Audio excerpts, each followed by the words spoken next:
And we are streaming, and we're right at 7 o'clock. So let me go ahead and begin here. First of all, let me introduce who we are and what we're doing here tonight.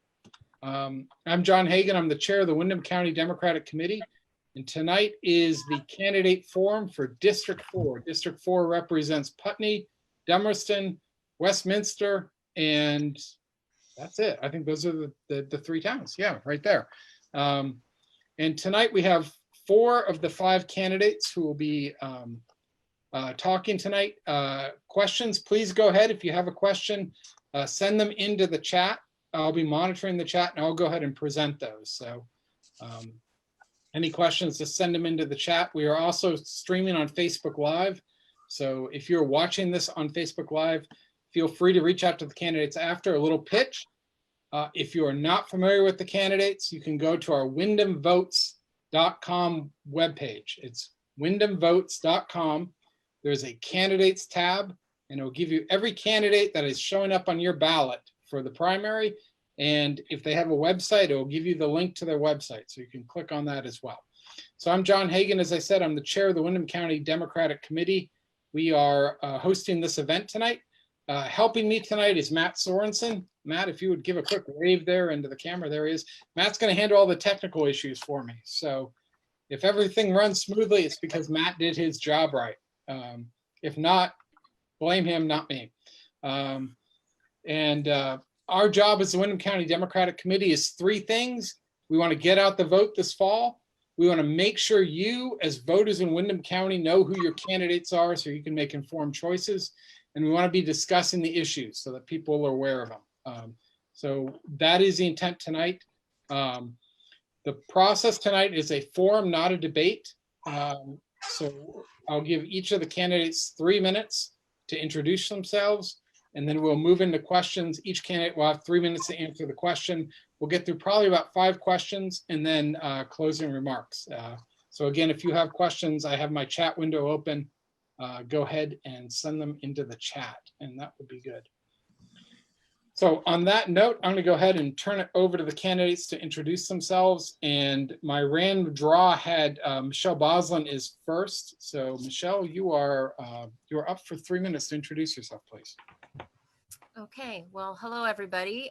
Thanks for attending this evening. I've lived in Vermont now for almost 18 years. I moved here in 2003, coming to attend graduate school at the School for International Training. I got my master's there in the Program for Service Leadership and Management. And after studying for 2 years and my children attending school at the Compass School for 2 years, they started here as 7th and 9th graders. And my husband began teaching at the Compass School at that time. I then began a career of the next 15 years working in a variety of different fields here in Windham County. Now, for many of those years, I've worked as an educator. I've been both a classroom teacher, and I've also done international education. I worked in programs at World Learning, which brought international students from Iraq, from Belarus, from all around the world to the US, and also brought Americans to places abroad. So about half of my career has been in education, working with primarily with high school students, although I did actually work in early childhood and with people with developmental disabilities earlier in my career. Since I've been in Vermont, I also have spent a number of years working in different realms of social services. I spent 5 years working at youth services in Brattleboro. I spent 3 of those years as the director of a career development program, which included a mentorship component. And I also spent 2 years working as a caseworker with youth who had risk of being homeless or who actually were homeless. Now, the last year I've been working in restorative justice at the Brattleboro Community Justice Center. I also have been an active volunteer in a number of community organizations, including the Community Asylum Seekers Project, including the National Alliance for Mental Illness, and I'm currently the vice president of the board of HCRS. So my background is really extensive. What I've found over the time that I've lived in Vermont is that I've become really familiar with what is working in Vermont, and I've also become really aware of what isn't working in Vermont. And there are times where I get very frustrated that there are needs that are not being met for our people. I feel like our state does really well in certain areas, and then in other ways we fall short. And I'm finding that even more as I call and reach out to voters and talk with them about issues in the state. Sometimes I'll find myself talking about something, for example, the lack of mental health facilities that are available to people who might be in crisis, but who don't want to go to the hospital. And they say, yes, I've had that same problem. I have a family member that lives out of state, and I don't want them to come here because we don't have adequate services. So my hope is that I can take this wide range of experiences I've had in restorative justice, in social services, in education, in mental health, and I can bring that to meet the needs of the people here in Vermont. Great. Thank you, Michelle. I forgot to mention this to the candidates because I know you guys are busy thinking about what you're going to say. Your 30-second warning will be watch my screen. If I put up the clapping signal, that's 30 seconds out. So that's kind of your guide, but you hit 3 minutes on the mark. So thank you very much, Michelle. So the next in my draw was Matt Ingram. And I'm sorry, I did not introduce the candidates ahead of time. I should have. Michelle Boslin is from Westminster. Matt Ingram is from Putney. David Ramos is from Westminster, and Mike Maricki is from Putney as well. And then Robert DePino, who is not here tonight, is from Westminster. So, but our next candidate to introduce himself is Matt Ingram from Putney. So Matt, if you would, go ahead. Thank you. Good evening, everyone. I hope you all are well. I hope you all are staying safe throughout this COVID-19 pandemic. This is definitely not all how we plan to start a new decade, but we are taking it stride. My name is Mathew Ingram. I am from Putney, and I have been here in Vermont 2 years now. I moved here from the state of Pennsylvania for my opportunity and my career job at Landmark College, where I am serving as a resident dean in residential life. Landmark College has been my employer since I moved to the state, and it has been a privilege to be able to learn so much, not only about Vermont, but for serving a student population of learning different individuals. Outside of my time working as a resident dean for the college, I also am now an adjunct professor for the college, teaching personal finance at this current time. When I'm not teaching, not serving in my resident dean capacity, I am also a firefighter with the town of Putney. I'm a firefighter EMT. I started firefighting when I was in high school, when I was in Pennsylvania, and it's just a passion and love of service for the community as a whole, why I continue to do it. Outside of that, personally, I am actually 25 years of age, so it's actually the youngest age you can actually be to run for state representative. And that is one of the biggest reasons to why I am running, because the state of Vermont, though we are a great state, we struggle many times with keeping our younger generation in the state due to job employment, housing, and more so just making sure that they feel content with their living arrangements. So that is one of the biggest things that I'm looking forward to as I've been slating with the future of Vermont. Though we have many situations currently involving the pandemic, housing, and many other topics which we will discuss tonight, we also have a focus to be able to serve our younger generations and be able to hopefully then make the future of Vermont happen as best as possible. And that is one of the platforms of why I'm running in the first place. It's a pleasure to meet you all, and I look forward to having a great discussion. Matthew, that was very good. Thank you.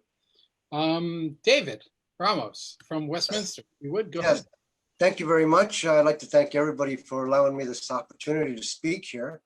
I will be 67 this year. I was born in Southern Texas back in 1953. So in regards to social injustice, on my birth certificate back then, you were either colored or white.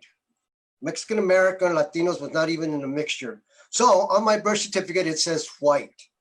As I got older, I realized who I was. And I've always pointed that out to people who would like to know. Also coming up here to Vermont, once I got out of the Navy, I knew I was in a predominantly white environment. So I gave my kids two names that I know people would be curious about. And that's how we break the ice, by learning each other's stories that we all have. And my son's name is Emiliano Cesar. Emiliano after Emiliano Zapata, a great Mexican revolutionary. And Cesar after Cesar Chavez, because my parents, when we left Texas, we migrated to California and we were migrant workers. So I've worked with the United Farm Workers when we had to strike on lettuce. And so I'm familiar with the struggles that they all do. I know there's an issue up here with migrant workers up north. We haven't had any down here, but I know the system, I know their culture, and I'm willing to help and explain whenever I can to anyone. I am here now because I think the time is right for me. My kids have grown, they're out now. I'm a grandparent, I'm retired. So I have time to give what I can. I got bored after a year and I worked part-time at Pine Heights, a nursing home. So I'm right in the mix of this COVID. Every time we go in, we get checked for temperature and we wear PPEs. Also, just Sunday, I lost my nephew due to COVID in California. His name was Oscar Reyes Ramos Jr. at the age of 49. So it's very important that we wear our masks. I know we're in a free country, but you know, we have to pass this on to our next generation. Okay, that if we fall in line, if we help as a community, we can accomplish things. Think of World War II. Everybody pitched in and did what they had to do. Think of the Vietnam War. A lot of people protesting. We made changes. So we can always do something if we just show and put our foot down and continue. I see I still have a few minutes left or seconds. So let me see what else I can say. Some of the things that I'm concerned about that I hope to talk about this evening are childcare. We saw the importance of people who needed childcare during this epidemic. And I work with a lot of them ladies who struggled. I asked them questions. They let me know what some of their struggles were. Also the internet. I know there's a lot of blind spots. I remember when Governor Shumlin had promised that we would have internet throughout the state. Well, obviously it's not happened. So maybe we can David, we're at 3 minutes. So I'm sorry. Thank you very much. So our final candidate for tonight is, for his introduction at least, is Mike Maricki, who's from Putney. So Mike, it's yours.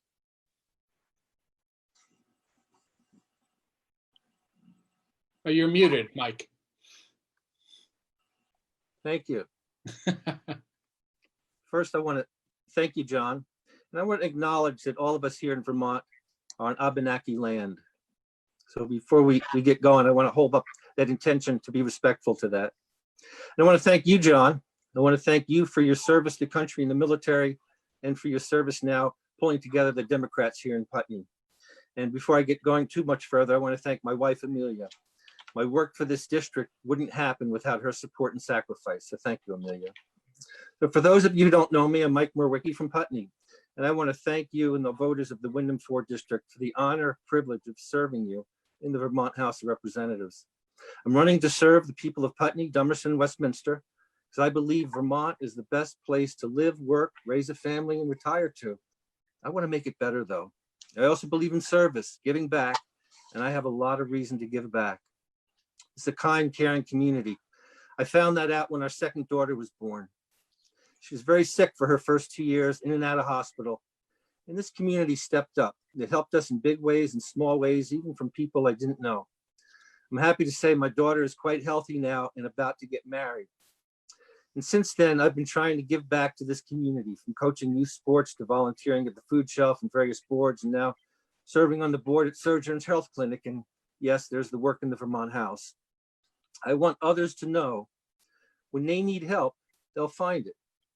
That's what makes Vermont much more than just pretty green hills. We value each other, we care about each other, and we act on it. And as good as Vermont is, it can be better. And that's what I pledged to do, to make Vermont better. But we're going to make progress. It has to be progress with justice. We have a lot of work to do with COVID, and we will. We'll get through this. But there are huge challenges for us and opportunities to make progress. Progress with justice, though. Progress with justice will help us address systemic racism. Progress with justice will help us take climate actions. Progress with justice can help create an economy that works for all, not just an elite few. And progress with justice will help us respect women and how they're treated and believed when they tell us what's happening to them. Progress with justice is the guiding principle for all our actions, so we can walk the talk and bring coherence between our words and our actions. I'm proud to be a Democrat because progress with justice is among the values that have guided us since my grandparents came to this country from Poland after the last pandemic. Looking for a better life, they were immigrants like so many that have come to America and found that. Hard work, justice, equality, and community are those Vermont values that have brought us this far, and I'll continue that tradition, keeping calm, working hard, and making progress with justice. Wow, thanks, Mike. Right on 3 minutes, by the way. Very good. Hey, so that is our candidates for tonight. Again, Michelle Boslin from Westminster, Mathew Ingram from Putney, David Ramos from Westminster, and Mike Murky from Putney as well. So our first question is, this is the chair's preference, so I'm going to take the advantage of that to ask the question. The answers will be in the order of Matthew, then David, then Mike, and then Michelle. And in the last meeting of the Vermont Democratic Party, we passed a resolution about racial justice. And one of the components of that resolution was we were going to ask every candidate what they were going to do if they got the office they were seeking to address systemic racism in Vermont. And we were looking for substantive answers. So that is the very first question, because that was the resolution from our party. So Matthew, I'm going to turn it over to you. You have 3 minutes. What would you do if you were a state representative to address systemic racism in Vermont? To start, systemic racism in general, is many years of work to come, and has come many ways from where we've been years prior. However, we have many things that we can do in our power, both as a committee, both as a party, both as the state legislature, and above all, a community. When it comes to systemic racism, I think it would be an excellent idea for the state to have a task force, which would be able to focus on projects, as well as also ways for systemic racism to be included. More importantly than that, allow us to address circumstances, situations, instances that happen not only inside the state of Vermont, but also across state lines in other areas of Northeast, New England, and abroad. One of the biggest things with this as well is mutual accountability amongst all of us as citizens and community members alike. It's that bystander effect, as I like to call it, where if something is happening, we need to be willing to stand up and say something when it's happening. Don't turn an eye, don't turn the ability to not say anything. This is where that mutual accountability comes in for all of us, but then also at the state legislature level. I firmly believe that a task force would be an excellent idea in order for us to make resolutions more past what has already been passed, but allow us to continue to address certain items, including police brutality, racial inclusion, diversification of our employment, and above all else, making this a place that is welcoming and inclusive for everyone. I'm going to yield my time. Thank you, Matthew. So David, if you want to go ahead and unmute.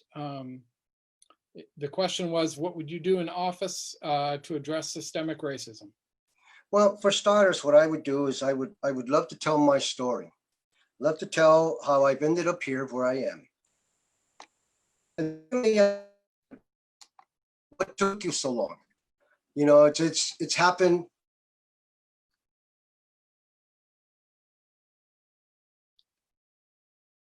David, I think you are having some connection issues. Go ahead. Go ahead and repeat that. Are you able to hear me? Are you guys able to hear me? Go ahead. Okay. I would like to tell my story regarding my upbringing and the racial things that I've experienced, the names I have called. And all we have to do sometimes to change that is by just maybe if it needs to stick out our hand or to smile at someone. You know, let them know that we're not threatening. I know some people may feel threatened over certain. We're all in this ship together. I would say to anyone that would like to hear me that if there's ever any way I can assist you, either to be able to understand some of these, I would gladly walk with you hand in hand so that you're able to understand it. I have no idea if you can hear me, but I will yield my time. We can hear you fine. Thank you, David. Okay, thank you. Yeah. Mike, the question then is to you. What would you do in office to substantively address systemic racism?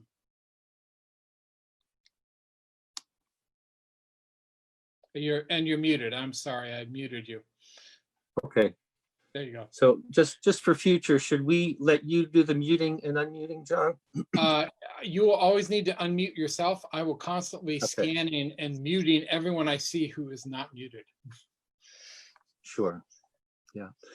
Well, thank you, John. It's certainly a timely question, and it's something that we've been working on for years now, but it's certainly come to a critical mass of attention. Now, the idea of a task force is a good one, which is why the governor appointed one last month. It's going to be headed by Susanna Davis, who the governor appointed last year based on a law we passed that created the Racial Equity Commission. Susanna comes up from New York City. The task force she's pulling together will be stakeholders throughout Vermont, not just legislators, but people of color, people who have lived experience of being marginalized in Vermont, including Abenaki. And what we're trying to do is pull together a lot of things that have been happening already. You know, within the legislature several years ago, the legislators of color there pulled together the Racial Equity Caucus, headed by Kevin Christie, representative from Hartford. As a member of that, I've been working together with them to try and push the agenda to take a look right through government for systemic racism. And what we're trying to do as well is make sure that what we do is pass laws, but also show how our laws are only as good as the individuals. Our laws and our lives have to align. What we're trying to do as well is, as we move ahead, the underpinnings of racism are often economic. And what we need to do is make economic opportunities to bring people of color and other marginalized communities to have the same opportunities.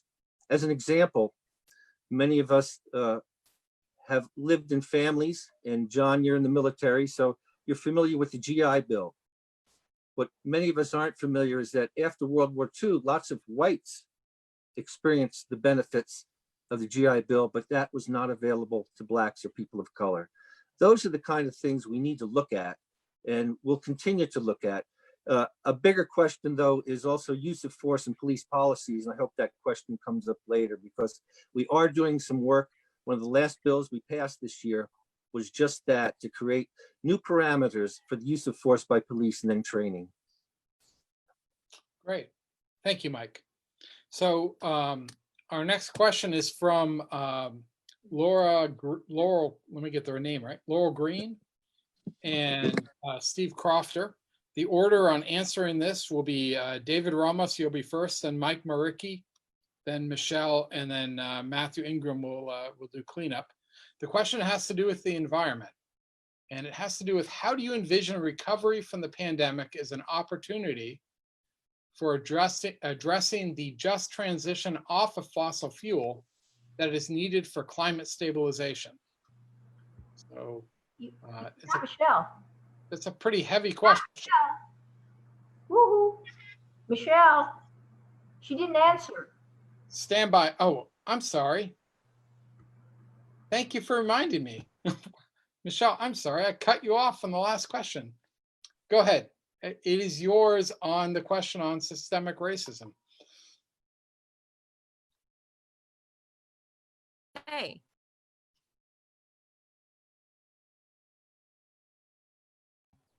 There we go. I sent you a message, John, but I'm not sure you saw that. So thanks for calling it to attention. So you did that. I appreciate they did that as well. I apologize. Go ahead.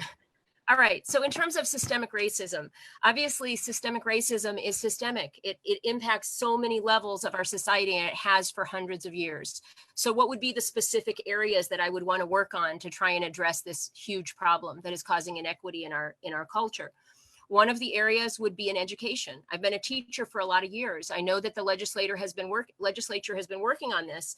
And in the last session, you actually passed some legislation related to trying to make our schools less Eurocentric in their history.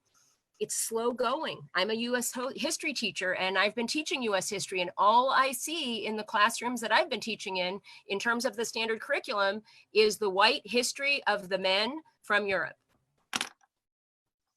It's not an inclusive history. It's not just people of color that are missing, but it's women that are missing too. So looking at curriculum in terms of shaping the ideas that are educating our children, that's one area that I would be happy to work with other legislators on, to try and help our youth grow up with a different idea of what is justice, what is history, where can we go, and how can we make things more equitable when they've been so inequitable for so long. Another area that I would like to work on would be the criminal justice system, and particularly in the Department of Corrections.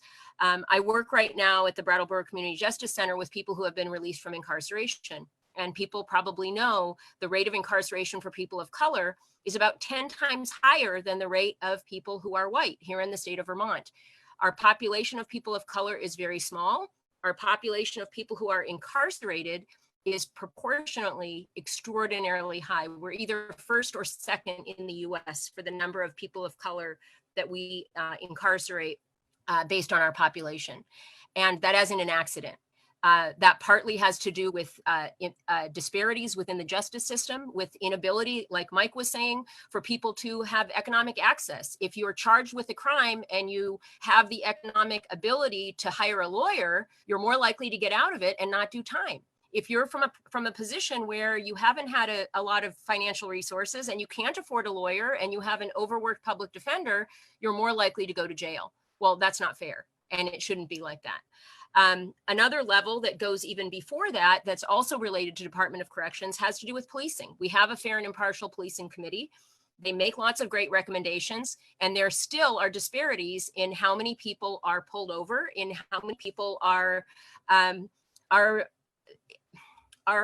end up being pulled into the system because of discretionary activities from the police. And so that also needs to be looked at. I know that there are some committees that are already, some committees that are already working on some of those things, some task forces, but more work needs to happen.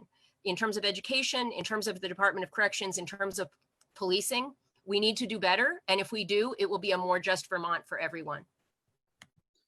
Thanks, Michelle. And I apologize for cutting you off or cutting you out before. So I guess this is a good point to say is anyone can contribute into this. And we need more questions as well. So I have a couple questions that people have sent in advance, but please be thinking about your questions and contributing them via the chat so that we can ask them to the candidates. So, moving on to the environment question, as a reminder, it was going to be David first, then Mike, then Michelle, and then Matthew. And the question was from Laurel Green and Steve Crofter. And the question was, how do you envision recovery from the pandemic as an opportunity for addressing the just transition off of fossil fuels that is needed for climate stabilization? So David, the question goes to you first. Yes, are you able to hear me? Yes, go ahead. Let me first point out, I remember participating in the very first Earth Day. We walked out of school, out of class. So I've always been aware of our environment. I know that we are stewards of this earth. I'm not gonna pretend that I know much about this, of the question that they asked about the fossil fuels, but I will say that because of this pandemic, it exposed a lot of things that we can look into. It exposed things that we need to work on. And I feel Vermont has a lot of bright people here and always open for suggestions. You never know. We have an individual in Putney that's a Nobel laureate. So you just never know what comes out of these small communities. I yield my time. Okay. Thank you, David. Mike Maricki, if you would like to go ahead with your response. All right, unmuted. Yes. Climate's probably the cloud that's been hanging over us that will still be there when COVID is gone, because we're going to get past COVID. But climate The clouds have been building. Now, I'm a member of the Climate Solutions Caucus, and we passed last year the two bills that I feel proud about. Were Global Warming Solutions Act is something that will comprehensively look at how we can reduce our need to use fossil fuel. We're going to take what we learned from Efficiency Vermont on electric usage, conservation and efficiency, and apply that to thermal. The other piece, though, that we're looking at, though, is called the Transportation Climate Initiative. This is a regional effort, 14 states, New England, Middle Atlantic, that is putting together plans for transportation and lowering our carbon footprint that way. The challenge for Vermont is we don't have a public transportation system. The Transportation Climate Initiative will give us the funds to enable to do the planning for what works. The challenge is Vermont's a rural area. In an urban area, you can just put buses out on the road. That's not going to work. We're going to have to get really creative here. This will give us the funding and the time to do that. Now, what I hope we can also do is look at continuing the process of solar applications, efficiency in conservation in our houses, as well as our transportation. Green Mountain Power is one of the few electric utilities in the nation. It's 90% green. So when we use electric here, whether it's a heat pump, you can assure yourself that you're not pulling down more carbon for that. The other thing is we're trying to make subsidies so people can access electric vehicles and the charging structure. We just put $250,000 in the budget last year to create more infrastructure for charging.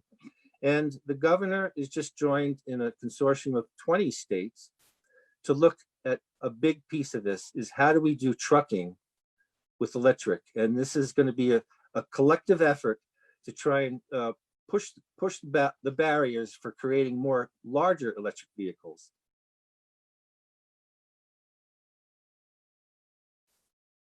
Thanks, Mike. So that would take us to Michelle. You have to unmute yourself. There you go. All right, got it. Okay. So in terms of reducing reliance on fossil fuels, there are a few different areas that would be my priorities. One of them is trying to increase incentives to make sustainable energy more affordable and more used by as many Vermonters as possible. Just this last year, in fact, last month in June, I got solar panels put on my roof. I've lived in my house for 10 years and I've wanted to get solar panels every year. And it turned out Southern Vermont Solar told me about an incentive program which helps with a tax deduction, and it's a reducing tax reduction, so that this year when I put solar panels on my roof, I'm going to be able to deduct a lot of that from my taxes in the coming years. But if I didn't have that installed until 2 years in the future, there would be almost no incentive. And it shouldn't be like that. If we want to have sustainable energy, we need to continue to make incentives that are going to make it affordable for the Vermonters who would like to access that. So in my case, it was affordable, but that is scheduled to run out, and that shouldn't be the case. I would like to try and put that back into place. Another thing that would help in terms of reducing reliance on fossil fuels would be increasing options with public transportation. And by that, I mean both within cities and between cities. So I live in Westminster near Bellows Falls, and I've worked for youth services. As I said, I've worked with a number of people who try to get from Bellows Falls to Putney to Brattleboro. And the options for that are very, very limited. And so what they end up doing is they get a cheap car that doesn't have good gas mileage, and they drive it back and forth because the schedule of the public transportation that's available is not viable for them. And some people just don't even try and get jobs outside of the small community because it's not accessible. So if we could increase the options in terms of public transportation, that would be more efficient. It would also be a boon for people who wanted to use that service. And on a related note, I believe that it also would be possible to make incentives for people to carpool.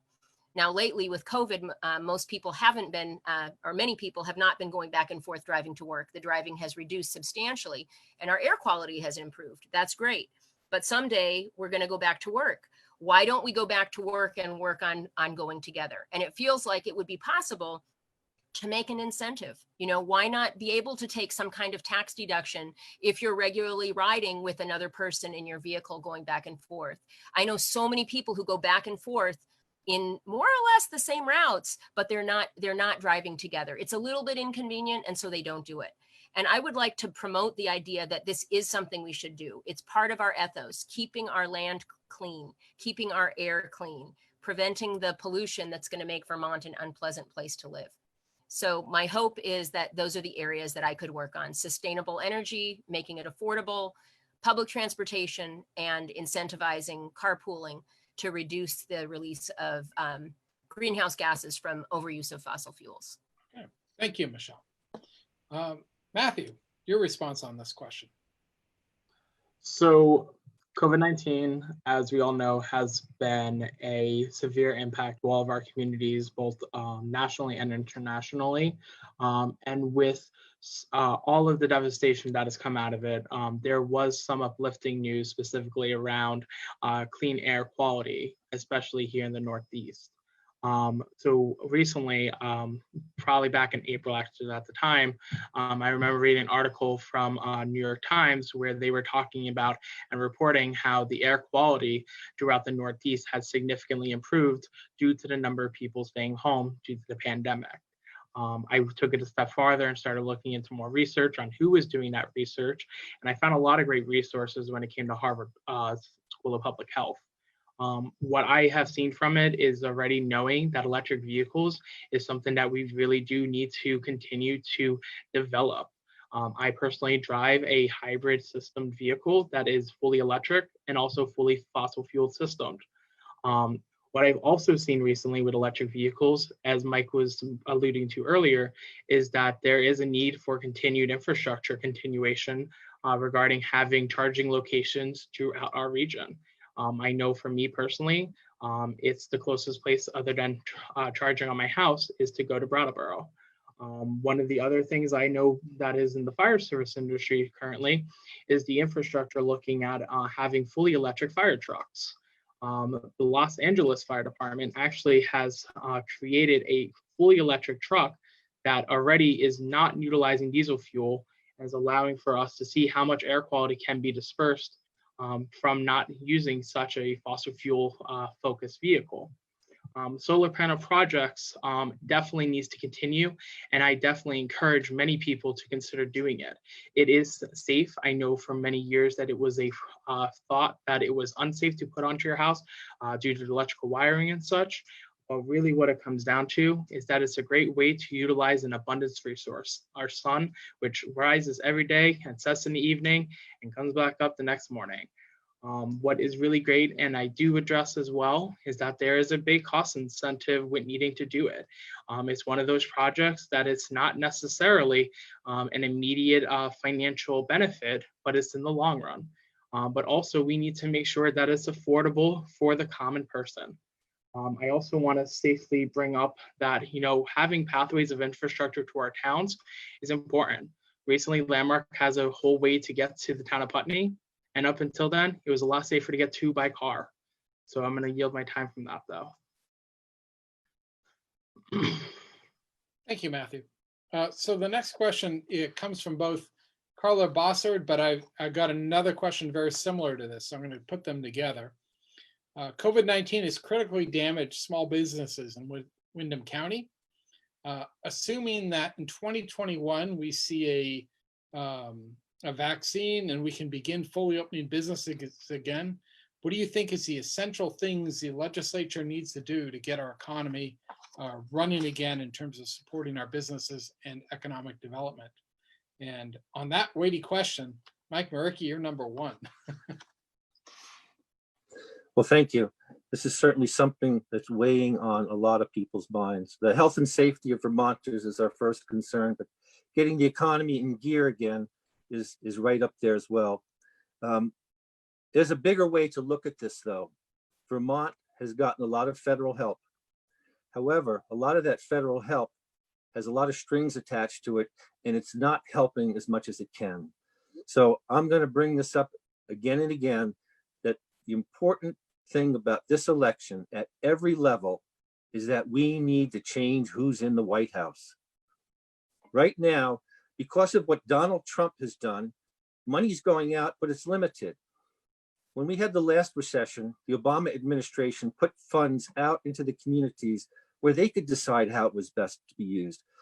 State budget comes up short, they can apply that. We can't do that right now because of the Trump administration. How that affects local businesses is there can be a trickle-down effect. If the state budget is short, we can't help small businesses enough. Now, just this week, we put small business grants out for people to apply for. The money went as fast as we could get it out there. I think the system worked pretty well, but we need more help from the federal government. Luckily, we have great partners in Senator Leahy, Senator Sanders, and Congressman Welch, but this is going to be an area where we have to work well together at the state and federal level to get that help. The money's got to come from somewhere, and if we can build those bridges and have a change in the White House, I think we're going to be much better for the future. Thanks, Mike. Appreciate that. Our next response on that one will be from Michelle, please. So rebuilding after COVID-19 is going to be a great task for everybody, but especially for the small businesses in our community. One of the issues, I think, is going to be how are we going to get those to restart when some of them have literally not been functioning for months. And if you look at, like, in the community that I live in, Main Street Arts, for example, is an arts-based community that builds revenue through having shows. They haven't been able to earn any revenue because they haven't been able to have any shows, and they basically are on hold indefinitely. So are they going to be able to reopen? Are they not going to be able to be open? There were funds that were designated at the very end of the legislative session to help some arts-based organizations. Maybe in the case of an organization like Main Street's Arts, they will be able to tap into that. Maybe that will be enough that they can get their program going again once we're safe, so that they can do shows and that they can then continue to add that element of culture to the community. But maybe they won't. Maybe the legislature is going to have to figure out, in terms of prioritizing how to restart businesses, picking and choosing. It may be that some businesses are going to be able to survive and rebuild, and some businesses aren't. It may be that some small businesses are going to need to collaborate and work together to recreate the business model slightly different than what they had before. Business is not my area of expertise. I know a lot about a lot of areas, and I'm looking forward to learning about how we can rebuild our economy. There's a lot of wisdom in the legislature, and I'm confident we can find a way to help the businesses rebuild. There are many, many times in our history where we've gone through deep struggle and we have come back out of it again. One of the ways was during the Great Depression with the New Deal. FDR invested in the community through building infrastructure projects. Maybe Vermont needs to invest in some of those. Maybe some of our small businesses could provide the items that we would need to build some of the infrastructure projects, and that would also help with employment. So I don't know. There are ways that this can work out. It's definitely an area that I'm going to need to be learning. But I believe that with the collective wisdom of the people in the legislature and talking with the small business owners about what they need, I think that we'll be able to recover and make Vermont strong again. Thank you, Michelle. Matthew, your thoughts on this one? So when it comes to small business, especially responding and coming back from COVID-19, the first thing that comes to mind is that this is not going to be a solutional thing for just 2020, 2021, and 2022. This is going to be an issue that we are going to continue to see highlights, peaks, and downfalls in for at least the next 10 years. And the reality of that is because small business is where the foundations of business America starts. Every large business started as a small business, and we now need to focus on making sure that we can give them the resources that they need in order to just barely make ends meet right now. I know for many small businesses have not been able to function at all due to the virus. For those who do food industry, they're able to do takeout at a very limited ratio. But at the end of the day, the really critical and matter with this small business is that not only is the small business impacted, but also all of the employees, which will then directly influence our economy. What I always think about when it comes to this topic specifically right now is we need to possibly evaluate expanding upon the grants that are available to small businesses, look at tax break or tax delayed processes in order to allow them to kind of get back on their feet before we allow for them to pay those taxes. I also believe that we need to help keep money local.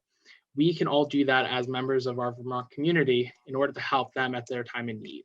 So for example, if you want to go out to eat, instead of going to say the McDonald's or the Wendy's down in Brattleboro, you can say go to the Greenery here in Putney. You can go to the Putney co-op. By allowing to keep that money local, we allow for the small businesses to get the resources they need. And also it comes back to an old thing I used to always say is that when it comes to business, you're going to help pay for the small group, small business that is going to help pay back into our community, participate in our community efforts, or the person who's going to have a CEO who's trying to buy their 9th or 10th house on the coastline. We have a lot of things that we can do independently in addition to also offering those resources. It is a reality that a lot of businesses already has been influenced prior to COVID-19. The last information I received was that the recession started in February, just as the COVID-19 pandemic was beginning to really arise here in the United States and before the lockdowns really kind of began. But local business is going to be a big priority for me. I do have an undergrad in business, and I had a great experience being able to work with the Small Business Alliance of Northeast PA when I was working as an undergraduate student, and being able to learn how strategies and tactics they were able to use in order to not only make their business thrive, allow for other businesses of their same industry and abroad be able to continue to thrive and be able to learn great valuable lessons for those who want to start a business. Because right now, that's the other thing we also want to look at. Not only the established ones, but the ones who want to get started again too. Thank you, Matthew. David, your thoughts on this question? Yes, well, I'm like Michelle. I'm not that versed in this, but I know Mike would have the more going ons on the inside of what's on the bill here. I have noticed though that a lot of legislators signed up for that small business loan. Should they have? I don't know. But we need transparency, and also the small businesses that I've seen. For the most part, I agree with Mr. Ingram there as far as shopping local so that they can also get their foot through the door and try to help them out. Now, it would be nice if there was a statewide regarding face masks, because I know in some areas, small stores, they don't want you in there without a face mask. That's fine. And some people come in and challenge that. It should be all statewide and allow us all to open up slowly, smoothly, calmly, and get back on our feet. I know we can do it. We've had hard times in our country before, and we've always ended up on top. Thank you. Thank you, David. Our next question is from, hold on a minute, it just queued on me. Earl Bossard, and the question was, would candidates want to bring asylum seekers into Vermont? So kind of a general question, a little bit of room in there to move. Michelle, if you want to start this, we'll go Michelle, then Matthew, then David, and then Mike. So the question is, would you as a candidate, would you as a legislator want to bring asylum seekers into the state? I actually think that bringing asylum seekers into Southern Vermont is an extremely important thing for people in Vermont to consider and for the legislature to encourage. There are a couple of reasons for this. There both is the issue of the humanitarian side of the equation, where we have the largest humanitarian crisis in the history of the world since World War II, with people being displaced, people not having places to live, people seeking a safe place where they can find a home. And according to international law, you're supposed to be able to seek asylum in a safe country if you're not safe in your own. So on the humanitarian side, when we have people coming to our southern border, it would be our responsibility as a neighbor to let them in, to judge their case, and to determine if they have a valid reason to fear life in their home country, that they should have the opportunity to make a home in ours. So ethically, that's the right thing to do. In terms of our economy, it's also the right thing to do. I actually spent a long time speaking with one of the people at the Brattleboro Development Credit Corporation about a month ago, and I heard about a partnership between them and the Community Asylum Seekers Project, which is why I sought out this individual to find out more.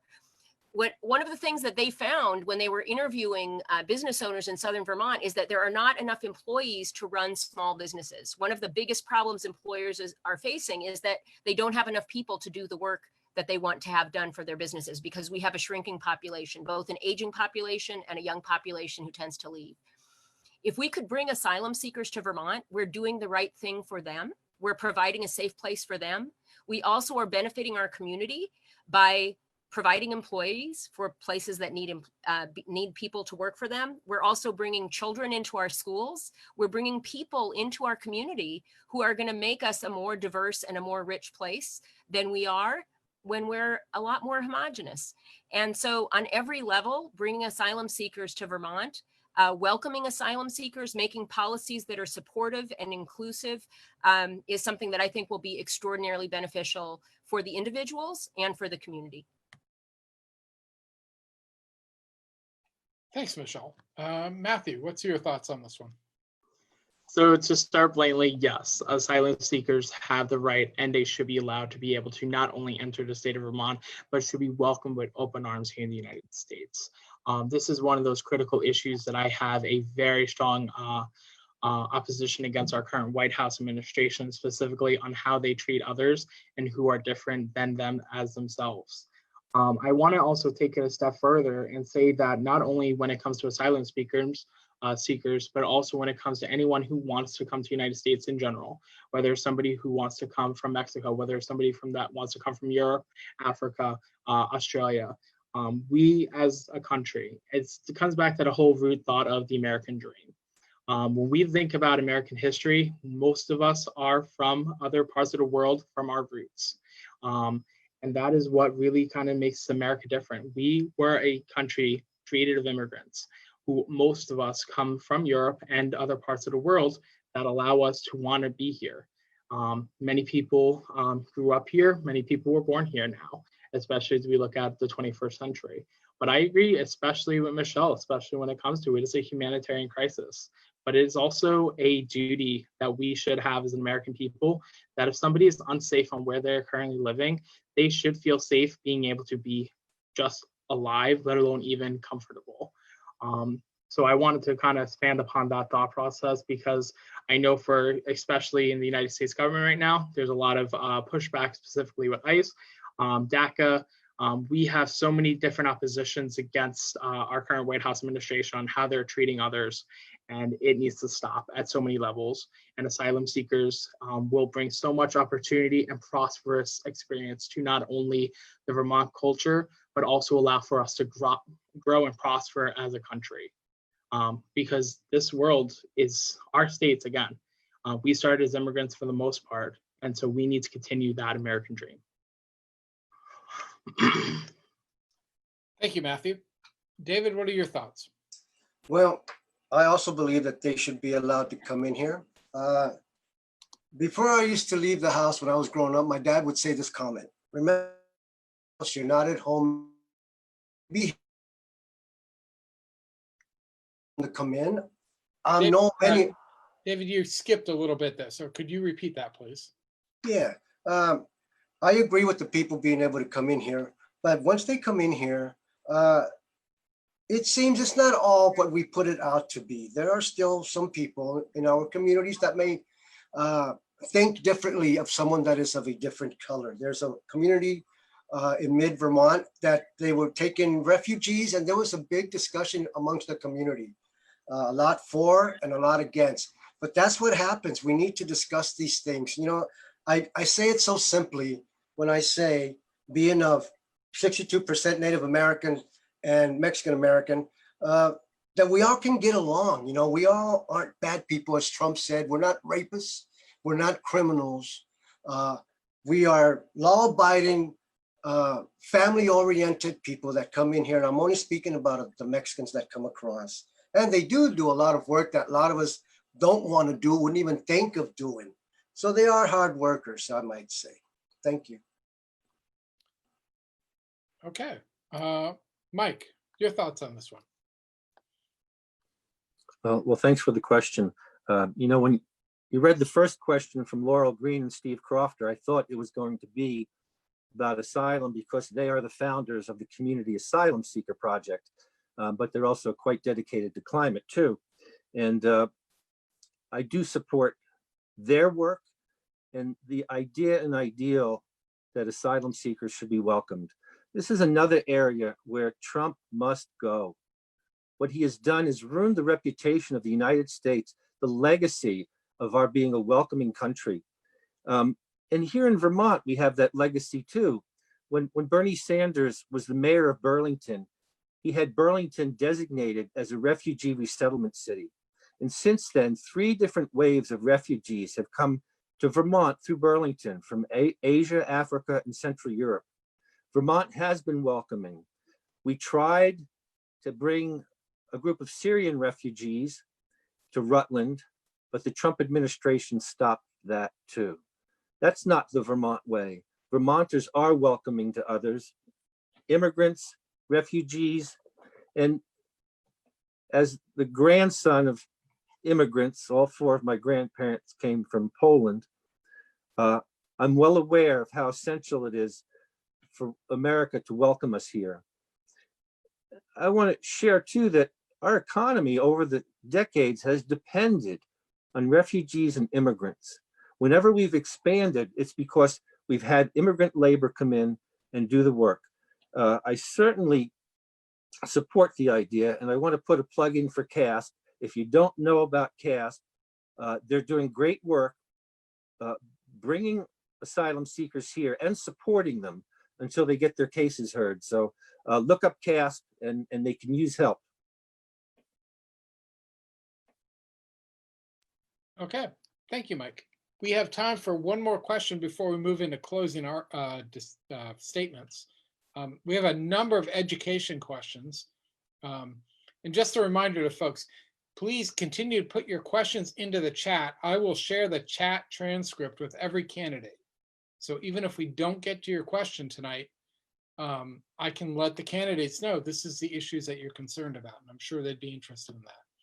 So the final question has to do with the Act 46 Supreme Court ruling from the Vermont Supreme Court, I guess it was this morning, that Act 46 is ruled as a legitimate and constitutional act. Given the concerns of the local control, concerns of local control in our communities and specifically in District 4 for school management and local control, do you think there are any adjustments or changes that the legislature needs to make to Act 46? And the first person on that one is going to be Mike, followed by Michelle, then Matthew, then David. And after that, we'll move into closing statements. But just a reminder, please do put your comments or chat or questions into the chat. I will share them with every one of the candidates so they know your concerns. So Mike, that one's to you. Thank you. Act 46 has been a problem, especially in this area, because we have good schools. And the thinking was that Act 46 was going to create chaos where we've had schools that work well. Unfortunately, this was something that was forced on schools. And even though we voted against it, the majority of the legislature decided otherwise. And this is a democracy, so we go with the majority. I continue to think our schools do a good job.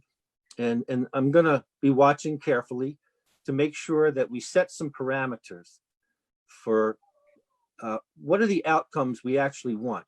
Act 46 was advertised that it was going to create greater opportunity and savings. So far, we haven't really seen either. I want to see documentation. So that's one thing I would do. The other thing I would do is, as other states have dealt with consolidation like this, as they've gone along, they've taken a look backwards and they've created exit ramps. Maine has done that.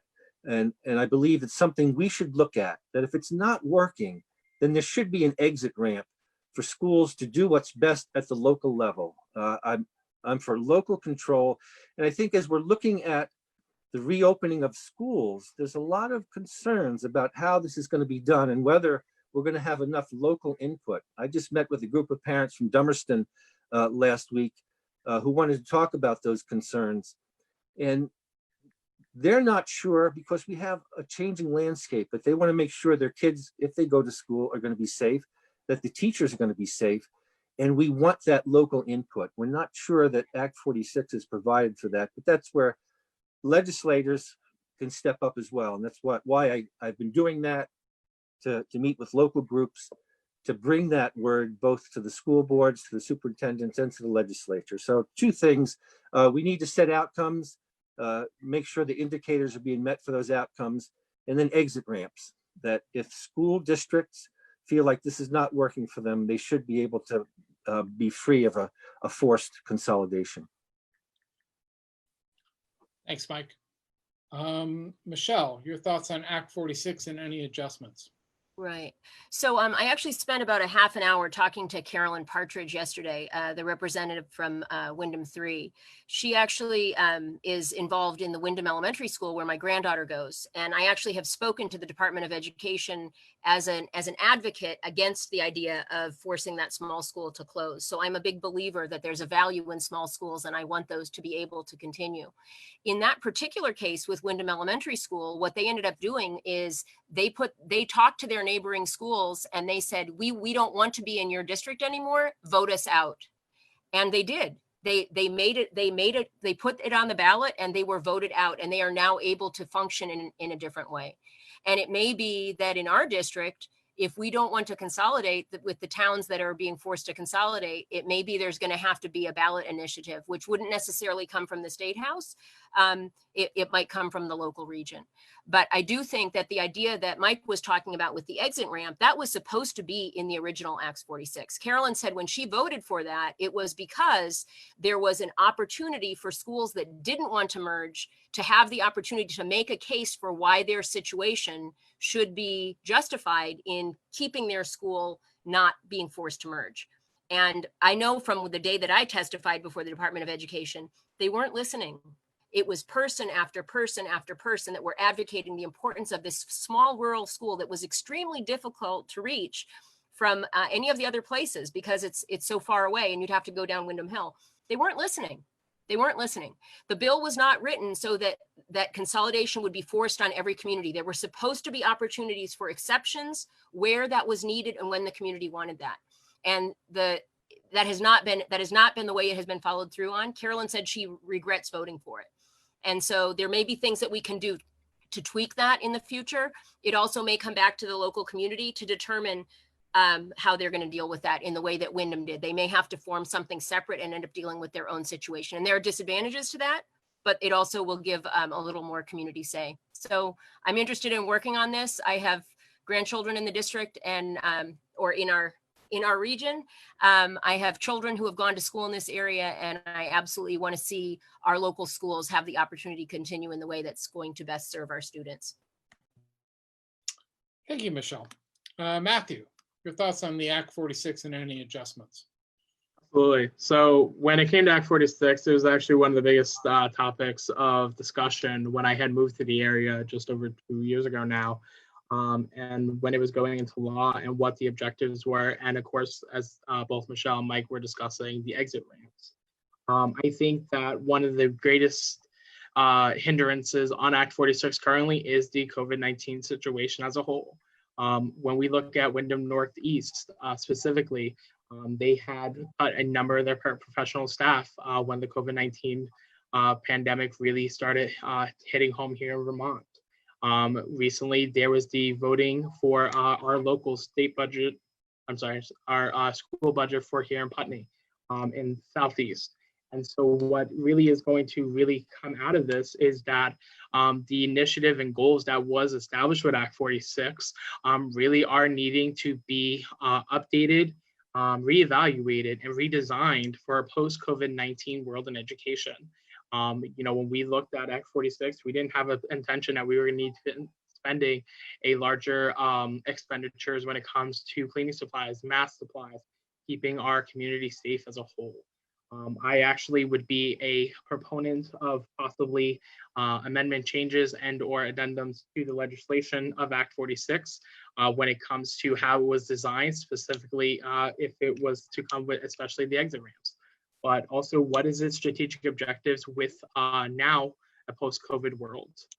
So those are my thoughts when it comes to Act 46 at this very moment.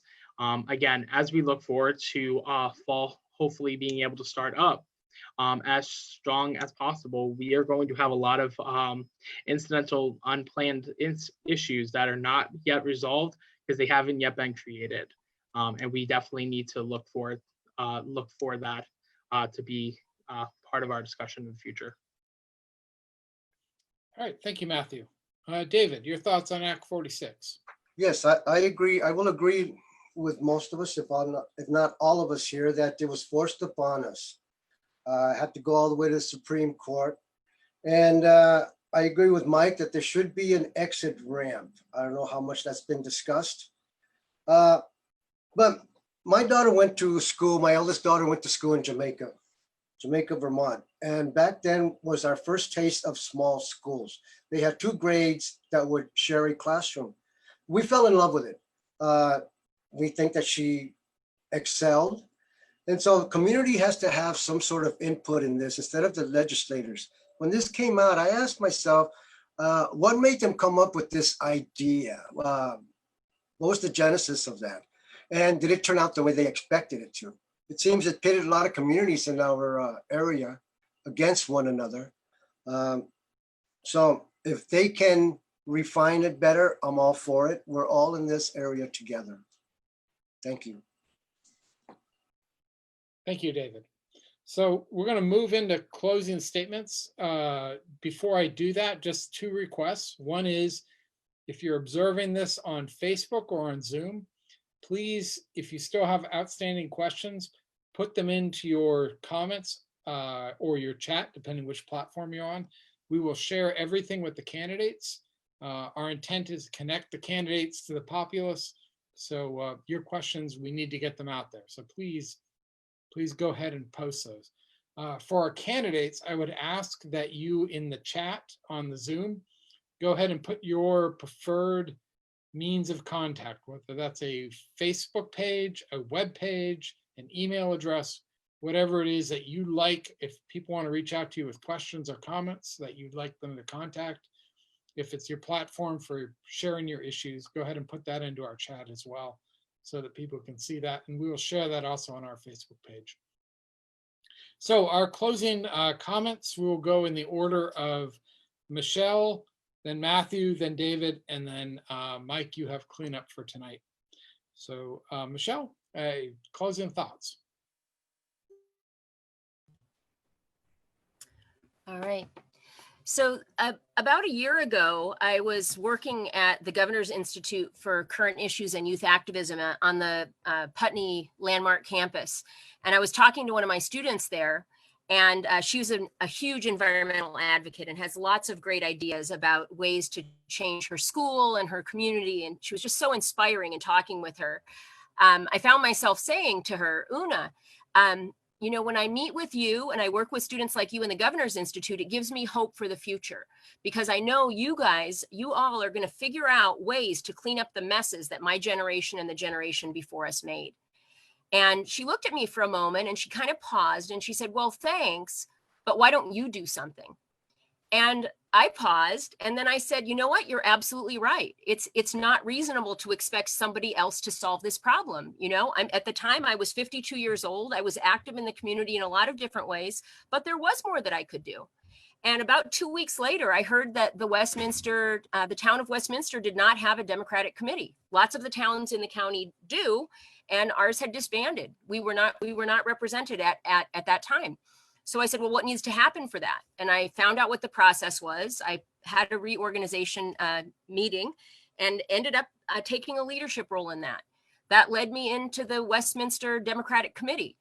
And that ended up being a part of the county. So basically on the county level. And I ended up doing some really interesting work in that, which got me thinking, wow, I could really utilize all of my background in education, in social service, in restorative justice if I were involved in politics in a different way. So I started thinking about that. When I heard Una's voice saying, why don't you do more? I did do more. So when they needed somebody to do the outreach committee for the Democratic Party, I signed up for that. I was a co-chair. Now, unfortunately, with COVID, we weren't able to do a lot of the actions that we had planned, but I'm really proud of some of the work that we did. For example, in January, we sponsored a film, 13th, at the Latches Theater, and we helped people in the community have a chance to learn about systemic racism and the criminal justice system and the disparities that have existed for generations in our country. And I look forward to getting more involved in a political role and being able to reach a broader audience through this opportunity. I've had a lot of experience working in these different sectors, working with people as a case manager, working with people as a nonprofit program director, working as a classroom teacher, being an advocate for mental health, working as a volunteer educator in mental health capacities. There's just a lot of areas where I have knowledge about what's working and knowledge about what isn't working. And I really look forward to having the opportunity to take these areas where I've had experience, where I have knowledge, where I see the deficits, and I know that Vermont could do better. And I want to help us get there. I have great respect for a lot of the work the legislature has done. I believe that they've done enormous positive actions in the last 2 years. Many positive changes have come about. Sometimes they pass things and the governor vetoed them. Well, we'll try again. We can make Vermont a more just, more clean, more environmentally sustainable, welcoming environment for everybody. And that's what I want. I want us to be an example for the rest of the world that this is what good governance looks like. We can make a good quality of life for our people here. And I want to be a part of that. Thanks. Thank you, Michelle.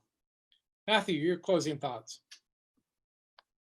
To start, I would like to say thank you to everyone who is participating in this conversation tonight, and thank you for everyone who's been in attendance listening to us speak on what we would like to do and continue to do in some cases as members of the legislature for the state of Vermont.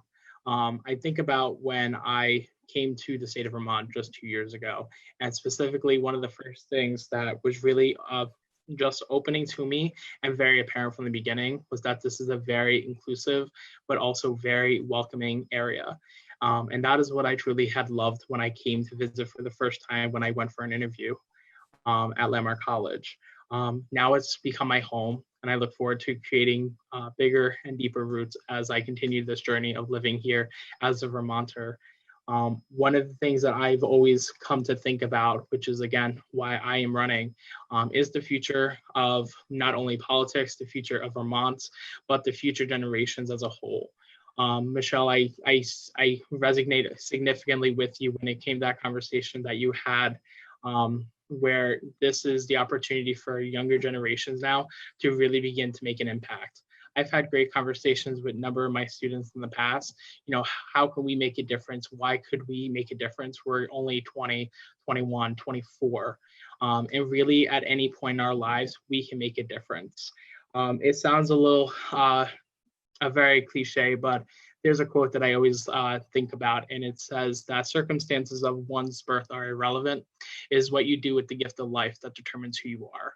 And I've known from a very young age that my goal personally is civil service and giving back to community as a whole, which was why it was so appealing to me when I was in high school to become a firefighter. Now I get to serve the great town of Putney as a firefighter EMT and our abroad areas in mutual aid systems. And that is one of the greatest things that I look forward to being able to serve and being able to bring to our legislature, a new perspective, a younger perspective, and also be able to be an influence for the many younger generation members of our communities who are looking at, will I leave this area? Will I stay in this area? What is here for me in the future? And I hope to be able to continue those conversations, be able to be that influence, but more importantly, to begin segueing Vermont into the future as we begin the next 21st century part. The 2020s are here, and we have so much more work to do as both a state, as a country, as a local town of Putney, and also more importantly, Windham County. And I look forward to being able to hopefully do that work with both our fellow constituents in the other counties, and also more importantly with our governor and our state Senate. Thank you, Matthew. David, your closing thoughts. Yes, first of all, I'd like to say thank you for allowing me the opportunity to be able to sit here and voice my thoughts. I agree with Mr. Ingram. The younger generation should step forward. I constantly remind my kids that I'm so proud of them because their generation doesn't see what I saw. I remind them of the signs that you couldn't come in, you couldn't hold hands with certain people, you couldn't intermingle with certain people. Well, up here, they don't even look at that. But there's still a lot of racism, I will say, a lot of harassment for people of color. I hope that just by me entering this race, I can share my thoughts, my walks in my life that have shaped me to whom I am at this moment. And I'd love to share that with you all, and I'd love to hear your stories. And I know together we can always make changes. I'm not afraid to fight the fight. What I don't like to hear here in the state is when they say we agree to disagree. Well, I think that if you feel strongly about something, you don't agree to disagree. You continue the fight, you continue the march. And sometimes that walk has to be by yourself because no one wants to go with you. If I may say really quickly, a couple of years ago, I went to a seminar here in Bellows Falls for social injustice. I went only because there was a lot of people signing up and I wanted to hear where they were coming from. I appreciated that they gave me the time to share my stories, my wisdom, and I had a great time. And I know our hands in this community, in our country, are going to be in better hands in the future with the next generation. Thank you for your time. Have a good evening. Thank you, David. Mike, your closing thoughts. Thank you, John. And thank you to all the Democrats who are putting in the work to make this election happen and make tonight happen. And thanks to all the candidates who have stepped up here. Democracy works when people step up and participate in this 240-year experiment we have in this country with democracy. Of course, your health and safety are my top concern here and getting our economy back on its feet. And I want to mention, since we didn't talk about agriculture and forestry here, I'd like to say a little bit about that. Agriculture and forestry are 30% of the Vermont economy, and dairy is 70% of that. So when we talk about getting business back on its feet again, those are areas we need to do. And the last thing I did before I came to this today was I emailed the Goodells over at Westminster Farms to let them know that Friday there's $25 million in grants going out to farms in Vermont, and the initial priority is going to be dairy farms. Let's not forget about agriculture and forestry here. I also want to report that we passed bills on climate action, racial and social justice and economic inequity, like paid family leave, which the governor vetoed, and the minimum wage. And we need to keep looking at that because, as my friend, Representative Hal Colson had said, economic injustice is the scalpel used to separate us, as it has for hundreds of years. And that was what Dr. King's message was about as much as anything. It's the economic inequity that keeps people of color and other marginalized people from advancing. So I want to keep working on that. This is a time when Vermonters are asking more from their government than ever, and it's a time that experience matters. To get things done in the legislature, two things are vital: relationships with other legislators and the trust of those colleagues. Those things don't happen overnight, and I've worked long and hard on your behalf to build that human capital with my colleagues. I want to keep sharing that experience on your behalf at a time when Vermonters are looking to government. I'm committed to get things done, but I want that progress to come with justice. I love Vermont. I love our history of banning slavery and advocating for abolition, but I know we still have to work to address systemic racism to make progress with justice. I love that Vermont was the first state to legalize civil unions and create marriage equality laws without being compelled by a court. But we need to do more for our LGBTQ plus Vermonters for progress with justice. I'll work for progress with justice for climate actions. I'll work for progress with justice for racial and social justice so all feel welcome in Vermont and are treated equally. And I'll work for progress with justice so women who are harassed in the workplace or live in fear of relationships that are abusive and hard to get away from can find safety and support and are believed. Yes, progress with justice has to come, because without justice, progress is empty. That's why I'm running for office and why I ask for your vote. Guided by hard work, dedication to families and communities, and progress with justice, we can work together to get through this crisis and say our way to a brighter future for us and generations to come. Thanks, Mike. So on behalf of the Windham County Democratic Committee, first of all, I'd like to thank all 4 of our candidates who participated tonight. I'd like to thank everyone else who is watching this live or is watching this in the future for being that concerned about your candidates. And I want to say, I live in Guilford, but I'm kind of a bit envious. I wish I lived in District 4 because you have 4 amazing candidates to pick from, and that is a great position to be in. So I envy you, and I hope you, as you contemplate picking your 2 best candidates for this, that this event has helped inform your decisions on that. The other thing is, as we move forward, as the Windham County Committee, we are very active in getting that vote out. And please check our website, Windham Votes. Very easy to remember, windhamvotes.com. If we have all the candidates listed in there on the candidate tab, the site is still under construction, but one of the things that is not, it is completed, is the contact sheet. If you will just register, we will send you our monthly newsletter. We will not send you a request for money. We will not send you a request for anything else. This is a newsletter of what we're doing in the county and how we're trying to get the vote out so that you're aware of what we're up to. So that's my only pitch from the Windham County Democratic Committee. One is think thoughtfully about your 4 candidates here. They're all very fine candidates. And the second is help us in getting out the vote in Windham County come this fall. On that note, again, thank you again to Michelle Boslin from Westminster, David Ramos from Westminster, Mike Maricki from Putney, and Mathew Ingram from Putney for participating tonight in this forum. And we will be sending out the contact information will be posted on our Facebook page, which is Windham County Dems, if you don't know it already. All their contact info will be there, so you can reach out to them if you have any questions. Great. So thanks for joining everyone tonight. Have a good evening.